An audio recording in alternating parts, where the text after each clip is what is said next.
ada belatung tu. Banyak belatung tak? Ini ulat.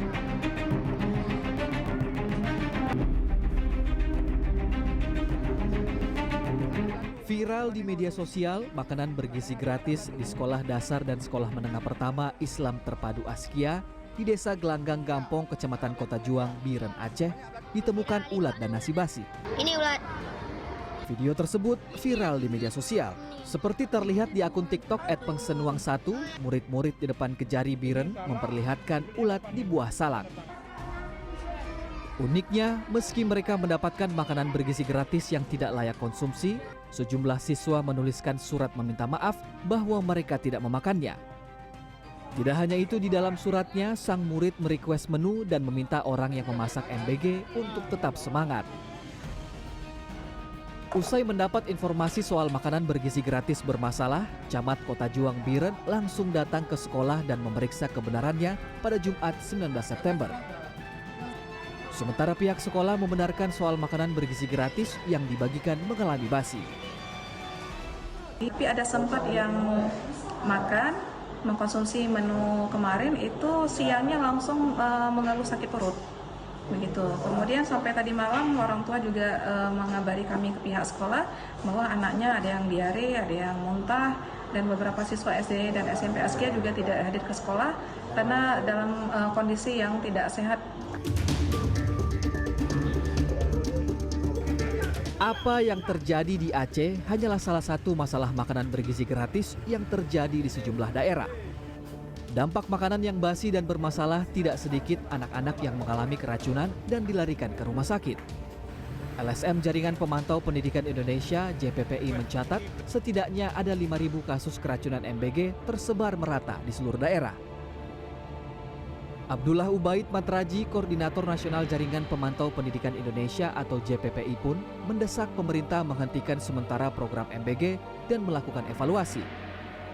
Karena itu BGN harus melakukan evaluasi secara menyeluruh dan menurut saya harus diberhentikan dulu ya secara sementara nih kan. Harus dievaluasi secara total karena ini menyangkut nyawa anak-anak. Dalam MOU yang ditandatangani oleh sekolah dengan SPPG itu apakah ada klausul jika ada keracunan yang bertanggung jawab itu siapa? Kepala SPPG atau ketua MBG Garut atau Dinas Pendidikan atau Pemda atau siapa itu nggak clear gitu kan. Bahkan banyak sekali sekolah-sekolah yang kemudian memaksa orang tua untuk menandatangani surat bahwa kalau terjadi apa-apa orang tua harus menanggung akibatnya dan sekolah tidak bertanggung jawab, bahkan SPPG tidak bertanggung jawab.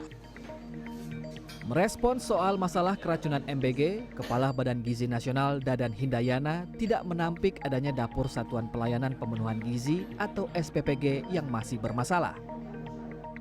Dadan menyebut masalah ditimbulkan karena dapur SPPG masih baru dan pegawainya belum berpengalaman menangani ribuan porsi setiap harinya.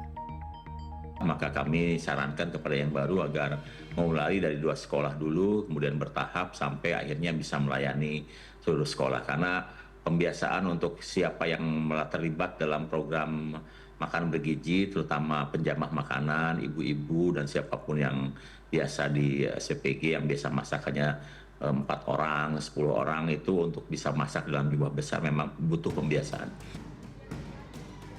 Sementara itu, perihal desakan menghentikan sementara program MBG, Dadan menyebut saat ini langkah tersebut sudah diterapkan pada dapur SPPG yang bermasalah. Dapur SPPG yang bermasalah dihentikan sementara pelayanannya sambil dilakukan investigasi.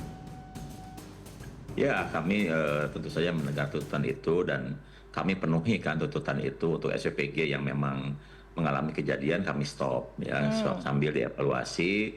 Kemudian penuhi seluruh standarnya, setelah mereka bisa kembali memenuhi standar kami, kemudian berjalan kembali.